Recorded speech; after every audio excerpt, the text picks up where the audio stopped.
Salut les amis et bienvenue dans ce show numéro 109 de GCN en français. Et cette semaine, on va se lancer dans un grand débat. Faut-il sauver le contre-la-montre par équipe, mon Lola? Ah mais oui, il faut le sauver, c'est trop beau. Allez, on y va, on en parle. Comme vous l'avez sûrement vu, cette année, la Vuelta, comme souvent d'ailleurs, nous a offert un contre-la-montre par équipe. Mais attention, c'est un peu trompeur parce que, à part la Vuelta, il y en a de moins en moins. Donc la question qu'on va se poser, c'est d'abord, qu'est-ce que c'est qu'un contre-la-montre par équipe? Et surtout, est-ce qu'il faut en voir plus souvent, le sauver? Moi, personnellement, je trouve que c'est une très belle discipline. Mais c'est vrai que, dans une certaine mesure, ça apporte moins de spectacle qu'un autre type d'étape. Alors on commence par dire, qu'est-ce que c'est qu'un chrono par équipe, mon Lolo? J'ai tendance à dire, c'est facile. C'est un chrono par équipe. Wow, belle définition, Florian. T'aurais pas lu un petit dictionnaire dans le week-end, toi? J'en ai mangé un. Ouais, t'en as mangé un, 2-3 même. Écoute, ouais, un chrono par équipe, c'est un chrono par équipe. Voilà, on a sorti la définition. Sur un grand tour, il y a 9 coureurs, mon Flo. Non, 8 maintenant. Ah, ils sont repassés à 8? Non, il n'y en avait pas 10 à un moment. Non, c'est 8 coureurs, comme tu l'as dit, sur un grand tour. Et du coup, le temps est pris sur le 5e. Le grand tour, c'est le 5e. T'as vu, j'ai bûché.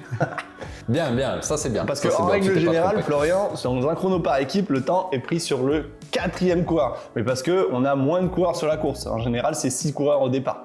Donc là, sur un grand tour, vu qu'il y a plus de coureurs, on donne sur le 5e. Ouais, c'est vrai. On peut différencier d'ailleurs, donc contre-la-montre par équipe, ça peut être dans le cadre d'une course par étape, ce qui est le cas notamment de la Vuelta, auquel cas forcément on prend le nombre de coureurs qui sont au départ de cette course par étape, et ensuite on va prendre le temps, en l'occurrence là sur un grand tour, sur le 5e. En général, on laisse au moins un joker par rapport au nombre de partants.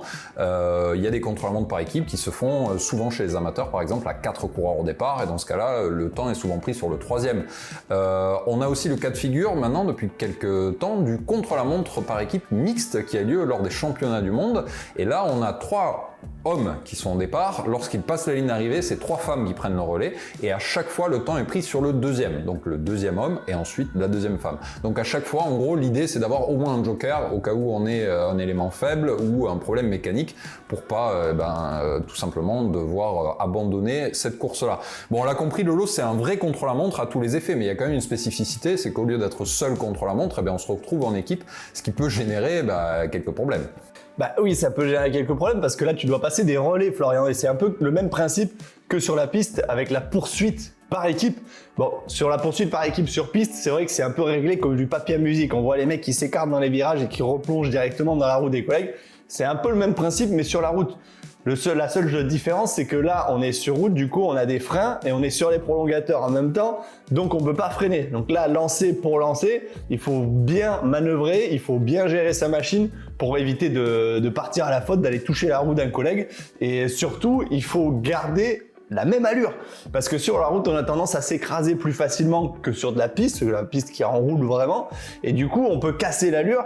Et derrière, la vitesse se régule et là on peut partir aussi à la faute et on peut partir facilement prendre une chute et là c'est plutôt vilain. Oui, et puis il y a aussi le phénomène, comme on l'a dit, souvent on retrouve ces épreuves sur des courses par étapes comme les grands tours et là on mélange un peu les profils sur piste. Bon, on n'a que des machines à rouler en général d'un niveau très hétérogène, c'est ce qui fait aussi la beauté d'une équipe lors d'un chrono par équipe, avoir une équipe très hétérogène, très homogène pardon, je voulais dire.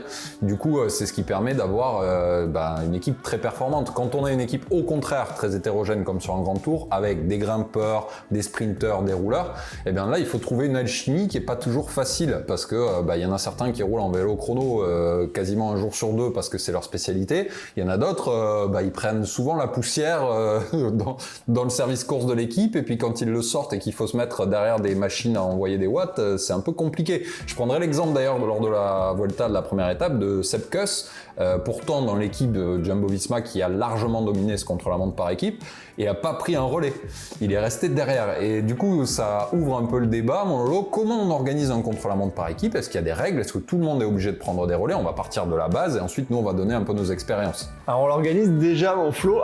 Tout le monde est obligé de prendre des relais? Non, tu le fais comme tu veux. Hein. Si tu as envie de faire un chrono par équipe avec juste 2 mecs qui emmènent le train, c'est pas interdit, tu vois, tu le fais. Après, tu minimises tes chances de victoire, c'est sûr. Donc là, dans son cas, je pense qu'il était limite. Ils lui ont dit, écoute, tu restes derrière, hein, tu passes aucun relais, nous on se charge du boulot, t'inquiète, on va avoiner comme depuis le début de saison. Jumbo, ils ont besoin de personne. Ils arrivent à très bien faire les choses tout seuls. Donc, tellement de personnes que même au sein de l'équipe, il y en a certains, ils n'en ont pas besoin. C'est ça. C'est exactement ça. Non, mais un chrono par équipe, tu l'organises déjà dans un ordre particulier. Donc tu fais partir déjà un premier coureur pour ses qualités, un deuxième dans sa roue pour déjà lancer la machine.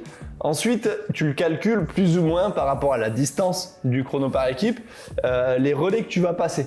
Donc, tu as ton ordre de départ, tu sais que le coureur il va passer en moyenne, je sais pas, à 500 mètres de relais ou 1 km. En général, tu fais plus ou moins 1 km de relais au début et après tu rétrécis. Sur la fin du chrono, c'est plus des relais de 500 mètres.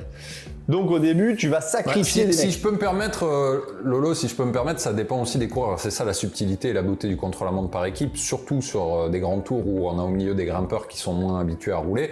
En général, ce qui va changer, c'est la durée du relais en fonction de la capacité au coureur à amener très longtemps une vitesse très élevée. Donc typiquement, quand on a un Remco Evenepoel, on va lui demander de maintenir, voire légèrement rehausser l'allure si jamais elle est retombée, mais surtout le faire plus longtemps que lorsqu'on a un grimpeur qui va prendre son relais derrière. Lui, le but du grimpeur, ça va juste être passer les épaules, maintenir sans diminuer l'allure et ensuite s'écarter, quoi. Oui, voilà, c'est ça. Mais après, tu le nivelles aussi avec l'ordre de départ. Parce que imagine, tu vas pas mettre un gros rouleur avec juste dans sa roue un grimpeur qui a pas du tout l'habitude, même si c'est plus ou moins les mêmes efforts. Ah, ça, c'est un autre sujet, c'est intéressant. Comment on organise une équipe? Est-ce qu'on fait un ordre au hasard? Bon, tu te doutes, si je pose la question, on se doute que c'est pas le cas. Mais comment on organise une équipe? Dis-moi, toi, quelle est ton expérience chez les pros? Comment vous faisiez? Est-ce que vous mettiez un fort, un faible, ou une autre logique? Non, il faut lisser en fait. Tu mets tous les forts au début, les moyens forts au milieu et les moins forts à la fin, tu vois, en gros. Parce que quand tu es dans la roue d'un très fort, le mec il va passer son relais, bon déjà toi il va te faire mal à la mort, tu vas être dans sa roue que t'en peux plus, et au moment où il va se garer, bah toi tu vas prendre ton relais mais t'arrives même pas à tenir son allure, donc tu vas prendre un mur dans la tronche, et là forcément tu vas faire ralentir toute l'équipe d'un coup, et là c'est pas bon. Alors que du coup il faut justement lisser tout ça, ces relais, pour garder au maximum la vitesse, tu vois. Donc forcément, tu fais pas partir un grimpeur, un mec inexpérimenté en chrono dans la roue d'un Tony Martin, tu vois. Là, c'est mauvais délire, où tu passes un très mauvais relais dans sa roue. Tu seras plus ou moins dans le même relais. Mais moi, j'ai déjà vu, tu vois, sur un chrono où justement, t'es pas bien lors de ton chrono. Enfin, c'est pas moi, mais je me souviens, je crois que c'était sur la Vuelta 2016. Il y a un des coureurs qui était pas bien dans la roue d'un autre. Peut-être dans la route Sénèche, je crois, peut-être de Sénéchal, et du coup il s'écartait en même temps que lui. Bon, il a prévenu, hein, dans tes relais, tu préviens, tu dis bon attention les gars, moi je vais pas pouvoir passer mon relais, je suis à fond, et du coup il s'est écarté en même temps que le premier qui a passé son relais, du coup c'est le troisième qui a passé son relais. Mais là il faut que le troisième il soit capable justement de maintenir l'allure qui était déjà donnée par le premier. Donc là, tu as un ordre vraiment qui est spécifique. Donc là, je peux pas te donner vraiment les indications parce que j'ai pas les noms ou forcément des coureurs. Mais en gros, voilà, il faut niveler les choses comme ça. Après, il y a encore une chose différente, Flo, c'est que ton chrono, tu sais qu'il est pris sur les 5 premiers. Tu pars à 8.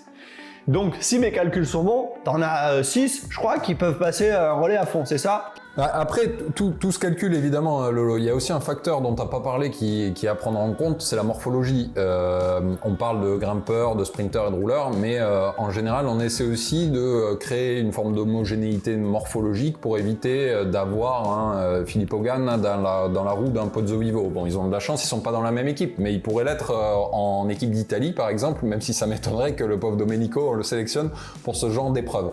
Mais quand tu te retrouves sur un grand tour, eh ben oui, tu mélanges, comme on l'a dit, les styles, et du coup tu peux potentiellement te retrouver dans ce genre de situation.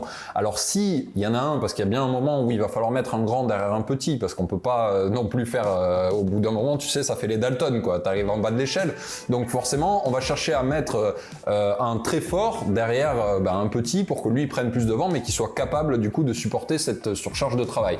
Bref, le but c'est évidemment de tester tout ça et de s'entraîner au maximum pour être le plus performant comme toujours, mais c'est surtout de créer le groupe le plus homogène possible, comme tu l'as dit.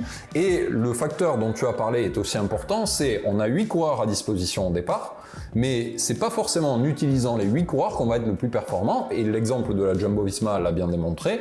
Parfois, quand on a un contre-la-montre par équipe suffisamment court, entre guillemets, il suffit d'utiliser les 5 machines à rouler qu'on a dans l'équipe et dire aux 2-3 grimpeurs, les gars, le but pour vous, c'est de rester dans les roues et d'arriver dans le même temps. Parce que ça sert à rien que vous passiez votre relais juste pour maintenir l'allure. Nous, on va se faire plaisir, on va rouler devant, on va faire la locomotive. Vous en faites pas, sur 15 bornes, on va pas se fatiguer. Donc bref, c'est des choses à tester évidemment. Mais là, on parle encore une fois de contre-la-montre par équipe lors d'un grand tour. Lorsqu'on est vraiment entre spécialistes lors d'un championnat ou lors d'une course dédiée, ça arrive encore chez les amateurs, c'est rare, mais c'est des belles courses. Et lorsque ça a lieu, c'est beau. Il y a des championnats régionaux de contre-la-montre par équipe encore. C'était une de nos grandes spécialités à l'époque où je courais en Haute-Garonne, et je pense que toi aussi, tu as connu Michel Pentous qui tenait particulièrement au contre-la-montre par équipe. Et bien là, on cherche vraiment à avoir une équipe très homogène, à la fois en termes de gabarit, en termes de watts, et parfois c'est une équipe un peu moins forte intrinsèquement mais plus homogène qui va l'emporter face à des individualités. Oui, c'est ça, Flo, mais ce que tu as oublié de dire aussi, c'est que tu vois, je reviens sur ce que je disais tout à l'heure, tu as 8 coureurs au départ sur un grand tour ou 6 sur une course normale, le temps est pris sur les 4 premiers ou les 5 premiers, peu importe, mais du coup on va chercher à préserver 4 ou 5 hommes pour le final. Donc c'est-à-dire que les 5 plus forts, on va chercher à les préserver. Ils vont passer leur relais, mais à une bonne allure, certes, mais sans se mettre à la mort sur le début du chrono. Et sachant que le reste de l'équipe, qui eux ne vont rien jouer sur ce chrono, alors si c'est pas des grimpeurs qui vont jouer le général plus tard, attention, si c'est des équipiers, je parle bien d'équipiers, et bien du coup ils vont pouvoir se sacrifier sur le début du chrono. Moi ça m'est arrivé sur la Vuelta en 2016 où justement on m'avait demandé de passer mes relais jusqu'à 5 km de l'arrivée, de tout donner, puis de m'écarter, peu importe, de toute façon le temps il serait pris sur les autres. Bon, j'avais réussi à tenir une borne 5 je crois de plus, donc très bien, tant que je peux, je reste. Mais du coup, inutile de passer la ligne à 8, ça ne sert à rien, sachant que le temps est pris sur le 5e. Bon, sauf, comme je disais tout à l'heure, si ce sont des leaders qui vont jouer le classement général et qui doivent à tout prix rester dans le même temps que l'équipe à l'avant. On peut imaginer justement que c'est le cas de Sepp Kuss dont on lui a dit bon écoute, tu pourrais donner un coup de main jusqu'à 2-3 km de l'arrivée, mais vu ton profil, si tu le fais, il y a des grandes chances pour que tu exploses dans le final. Et peut-être que chez Jumbo-Visma, on s'est dit ce serait bien quand même de garder une deuxième carte pour le classement général, même si le leader annoncé c'est Primož Roglič. On s'est dit il vaut mieux quand même que Sepp Kuss il arrive dans le temps des premiers, on ne sait jamais, ça nous fera toujours un plan B au cas où on a un pépin. Donc j'imagine que c'est la stratégie qui a été donnée. Toi à l'époque, comme tu l'as très bien dit, comme tu n'étais pas un leader pour le classement général, on t'a dit tout donner en début de course. Donc là, on voit bien qu'il y a une stratégie dans la stratégie, à la fois pour faire le meilleur temps possible, mais aussi pour préserver ses leaders. J'aimerais qu'on explique un peu mieux justement la prise du temps. Donc comme on l'a dit, c'est pas toujours sur le dernier homme présent au départ de la course, mais c'est soit sur le 5e, le 4e, le 3e, en fonction du nombre de coureurs présents au départ. Mais surtout, comment ça se passe pour le classement général. Donc, en l'occurrence, s'il y a un lâcher, comme ça a été ton cas, eh bien, on prend le temps réel du lâcher. Donc, tu peux prendre très vite, en 5 km, 5 minutes sur la tête. On est d'accord, Mollo? Ah bah oui, tu prends très vite du temps, parce que devant, tu as une équipe qui est lancée à 60 à l'heure. Toi, tu te retrouves tout seul, vent dans la tronche. Si tu roules à 50, 55, en ayant fait tes efforts avant, c'est que déjà tu marches pas mal. Donc en général tu roules beaucoup moins vite que ça. Le but c'est de finir dans les délais. Mais si le temps est pris sur toi, l'équipe a tout intérêt à t'attendre pour continuer de t'emmener. Parce que si l'équipe part, il y en a 3 qui arrivent devant, le temps est pris sur le 4e, il n'y a aucune utilité à avoir largué le 4e mec, tu vois le délire. Donc en fait l'équipe souvent elle se relève pour attendre ce fameux 4e larron. Ouais, bon, il y a souvent quand même des délais qui sont très importants sur les chronos par équipe, donc c'est quand même très rare que quelqu'un explose dès le début. Ça peut arriver sur un incident mécanique et qu'il se retrouve hors délai. Mais c'est vrai, par exemple, j'ai eu la curiosité d'aller voir lors du contre-la-montre par équipe de la Vuelta, c'est John de Genkolb qui arrive dernier de l'étape entre guillemets et il prend plus de 4 minutes du coup par rapport au temps des vainqueurs, donc à la Jumbo-Visma. Une autre question qui d'ailleurs m'a été posée pendant l'étape de la Vuelta, lorsqu'on a lors d'une étape inaugurale d'un grand tour en contre-la-montre par équipe, Qui prend le maillot de leader, vu qu'ils sont plusieurs arrivés dans le même temps, mon Lolo? Eh ben, c'est le premier qui passera la ligne, Flo. C'est le premier qui passe la ligne qui va prendre le maillot de leader, logiquement. Oui, et là où ça devient plus compliqué, c'est dans les jours suivants. Parce que s'il y a des arrivées au sprint, ce qui a été le cas, on a vu des changements de leader successifs, parce que là, c'est à l'accumulation des places. Et moi d'ailleurs, j'ai une expérience comme ça aussi, où j'ai remporté une course par étape. Alors c'était 2 étapes, hein, donc c'était plus facile à compter. Mais on avait remporté le contre-la-montre par équipe, c'était une nationale junior, le Tour des cantons de Bretenoux, ça doit parler à pas mal de coureurs de ma génération. Et c'était, comme vous l'avez compris, dans notre pôle espoir, le contre-la-montre par équipe, c'était une religion, donc on se devait de remporter ce chrono par équipe. J'avais pas passé la ligne en premier, donc j'étais pas maillot de leader lors de la course en ligne l'après-midi.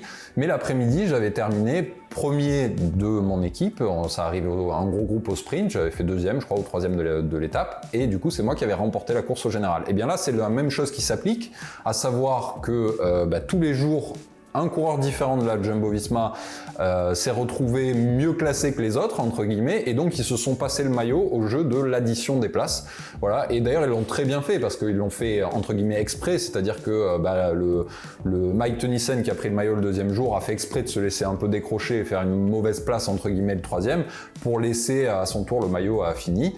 Voilà. Donc ça explique le pourquoi du comment du changement de maillot, même s'ils sont toujours tous classés dans le même temps.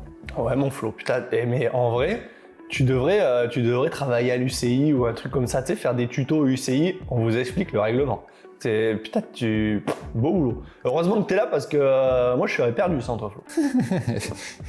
Je suis là pour expliciter, Loïc, ce que tu dis, tu le sais, tu le sais bien. J'ai rien dit. Du coup, Molo, avant qu'on conclue sur ce thème, j'aimerais avoir ton point de vue sur la présence des contre-la-montre par équipe. Est-ce que tu trouves qu'aujourd'hui on en voit trop peu? Est-ce qu'il en faudrait plus, notamment sur les courses par étapes? C'est vrai qu'il y a beaucoup de gens qui trouvent ça très beau et très esthétique à voir. On l'a dit en intro, mais on peut aussi dire des fois que ça manque un peu d'intérêt pour la course. Mais moi je trouve que c'est une belle épreuve qui fait partie de l'histoire du vélo et c'est bien d'en voir de temps en temps. Pas forcément sur tous les grands tours, mais au moins une fois par an sur un grand tour, au moins pour pas qu'on oublie que cette discipline existe. Moi j'adore, hein, moi je trouve ça trop bien, et comme tu disais, c'était notre religion dans le pôle sport dans lequel on évoluait, donc moi je pense que y a tout intérêt à en avoir plus. Après en vrai, alors oui, tu vois, on travaille toujours le chrono individuel, machin, parce que le classement général, ceci, cela. Mais il faut pas oublier qu'après toute la semaine, ou pendant les 3 semaines de course, on roule en équipe. Donc pourquoi pas garder au final ce leitmotiv, tu vois, de rouler en équipe en permanence et de faire des chronos par équipe. Moi, je suis pour, je trouve ça magnifique. C'est une très belle épreuve, tout autant que la poursuite par équipe dont je parlais tout à l'heure. Je sais pas si toi tu l'as fait, Flo, quand tu étais jeune, le trio normand. Nous, on l'a fait avec le pôle espoir. Et on avait une plutôt bonne équipe. Bon, sauf que là c'est un trio, donc autant te dire que le temps il est pris sur le 3e. Et au final on avait fait 2e parce qu'il avait éclaté la roue, je crois, dans les 500 derniers mètres, et pour 2 secondes, je crois. Bon bref, mais quoi qu'il arrive, pour nous c'était une religion, donc on a une culture de ce chrono par équipe, Flo. Et clairement, moi j'aime bien ça, je trouve ça beau, c'est joli à voir. Tu montres encore une fois la cohésion de l'équipe, où justement faut bien s'entendre, faut bien rouler. C'est un bel effort, plus qu'un effort individuel. Donc moi je suis pour en voir plus. Oui, et puis je suis d'accord avec toi, et puis je trouve que c'est une belle occasion aussi de mettre en avant le travail d'équipe et donc les équipiers qui sont d'habitude dans l'ombre. Déjà ça peut leur permettre d'avoir une victoire d'étape sur un grand tour, parce que la victoire est collective, donc sur ton palmarès, t'as une victoire d'étape sur un grand tour. Alors c'est vrai que ça revient souvent quand même à des équipes très fortes où on a des coureurs qui individuellement sont aussi capables d'aller en chercher, mais c'est aussi l'occasion pour eux de porter un maillot de leader d'un grand tour, comme on le voit sur la Vuelta, et ça aurait été certainement une autre paire de manches sans un chrono par équipe. J'aimerais terminer et pour une fois saluer une initiative de l'UCI qui a été la création du contre-la-montre par équipe mixte lors des championnats du monde. Je trouve que c'est génial parce que d'abord c'est une innovation, et on le sait, le vélo c'est quand même un sport, tu vois, qui est quand même assez conservateur, où c'est difficile de créer des nouveautés. Avant, on rappelle, il y a eu pendant quelques années le retour du chrono par équipe au championnat du monde, mais c'était les équipes de marque. D'ailleurs en 2018, je crois, la dernière édition, c'est la Quick Step qui l'avait emporté, mais c'est vrai que on est quand même un peu plus fan de soutenir un pays que de soutenir une marque, donc ça n'avait pas un succès gigantesque. Maintenant, je rappelle, c'est 3 hommes qui précèdent 3 femmes par équipe, et du coup le temps global donne le temps de la nation, et c'est bien par nationalité et non pas par équipe de marque. Et je trouve ça intéressant parce que c'est l'une des rares épreuves, en tout cas dans le vélo, où on peut voir les hommes et les femmes courir ensemble. Et je trouve que c'est non seulement esthétique, mais du coup, ça nous donne cette opportunité-là de célébrer une nation dans sa globalité. Donc voilà, c'était ma conclusion. Je suis pour qu'on voit plus de chronos par équipe, et pourquoi pas plus de chronos par équipe mixte. On sait jamais, hein, Lolo. Peut-être que dans quelques années, au départ du Tour de France, eh bien, il y aura une épreuve, tu vois, par équipe, DSM homme puis DSM femme, qui comptera pour les deux épreuves. Ce serait pas... Tu vois, quand je te dis que tu devrais travailler à l'UCI, Flo, c'est pas des conneries. Tu devrais faire des propositions. Moi, je pense que tu tiens un filon, là. Tu tiens un truc. Un jour. Appelle Netflix, en plus, tu peux faire quelque chose. Je suis sûr, peut-être tu vas réussir à négocier un petit truc. Bon, du coup, Flo, je te propose quand même de passer à l'actu. On a quand même bien débattu sur le contre-la-montre par équipe. On a eu nos points de vue. Du coup, je vous invite en commentaire à mettre votre point de vue aussi. Est-ce que vous aimez les chronos par équipe? Est-ce que vous voulez en voir encore plus? Voilà, vous avez une autre, on veut forcément le vôtre. Allez, on passe à l'actu, mon Flo, et il y a de la nouveauté du côté de Komoot. Dans l'actu cette semaine, mon Lolo, Komoot nous propose une série d'aventures, traduit de l'anglais, Adventure Series. Et du coup, le principe est simple, ils vont organiser des événements sur un week-end, donc il y en a plusieurs en Europe, avec des budgets très limités pour que les gens se retrouvent et partagent une petite aventure à vélo. Donc tout ça, c'est pour vous encourager à voyager à vélo. On sait qu'on est de plus en plus nombreux à le faire. Eh ben, n'hésitez pas à aller sur le site, à aller voir et peut-être vous inscrire et rejoindre une aventure près de chez vous. Merci mon Flo. Et retrouvez aussi en commentaire, en description plutôt, pardon, un questionnaire JCN pour apprendre à mieux vous connaître. Il est déjà sur de nombreuses de nos vidéos depuis quelques temps. Vous inquiétez pas, ça dure pas plus de 40 minutes, mais au moins on en saura un peu plus sur vous. Et ça nous fait plaisir. Ouais, surtout n'oubliez pas de mettre votre numéro perso et Lolo vous appellera pour vous remercier individuellement. Bon alors là, franchement, mettez le numéro en commentaire. Non, mettez les numéros en commentaire parce qu'après il faut que j'aille voir dans les trucs et tout. Le numéro en commentaire et je vous passe un coup de téléphone dans la journée, promis, sûr. Pour conclure l'actualité, mon Lolo, et non des moindres, on a quand même la semaine dernière eu un nouveau record de l'heure sur piste, donc sur 1 heure. Hein. C'est Dan Bigam qui fait partie du team Ineos, mais non pas comme coureur. Il est ingénieur responsable de la performance chez Ineos. Alors j'attends de suite vos commentaires, genre ils en ont mis un mec avec du poil aux pattes sur un vélo, il a été battre le record de l'heure. C'est quand même pas le dernier des mauvais. Il avait quand même déjà le record britannique, je crois qu'il avait été prendre à Bradley Wiggins. C'est un coureur de très très bon niveau qui a couru à niveau continental, qui continue à s'entraîner et d'ailleurs qui a fait plus que s'entraîner puisqu'il a fait une nouvelle marque à 55,548 km en 1 heure, donc félicitations à lui. Évidemment, on peut imaginer que le team Ineos l'a envoyé un peu en éclaireur pour tester tout le matériel, tous les tests en soufflerie prévus pour Phil Hogan qui a annoncé qu'il allait s'y mettre aussi. Bah ouais, et nous aussi on devrait s'y mettre parce qu'on est quand même responsable de la performance de pas mal de monde, mon Flo. Hein. Du coup, on pourrait viser un petit 35 km/h, je pense, avec la forme actuelle. Ouais. Bah, peut-être pour toi, moi je suis pas sûr de les atteindre les 35, hein, mais bon. Si on part en chrono par équipe. Ah ouais, peut-être, mais tu vois, encore un défi de plus. Le record de l'heure JCN en français. Bon, il sera pas compliqué à battre. Mais l'enfer.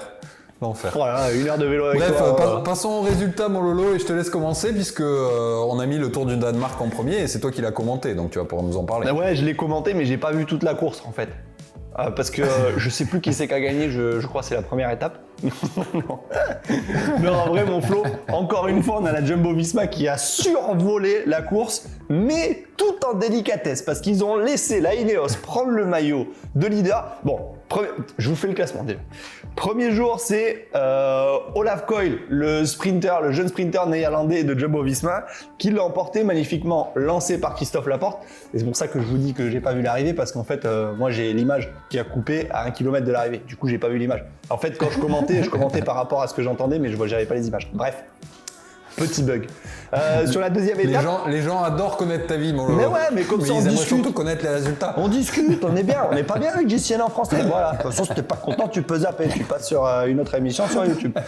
Alors, en deuxième étape, on a Magnus Sheffield, le jeune coureur de 20 ans de Ineos, l'américain, qui a été l'emporter. Donc du coup, il s'empare du maillot de leader et c'est lui qui l'aura gardé toute la semaine, même si Olaf Koy a remporté la 3e étape et Jasper Philipsen la 4e étape. Mais le dernier jour, étape Rennes, étape très courte, 126 km, avec une montée très compliquée dans le final.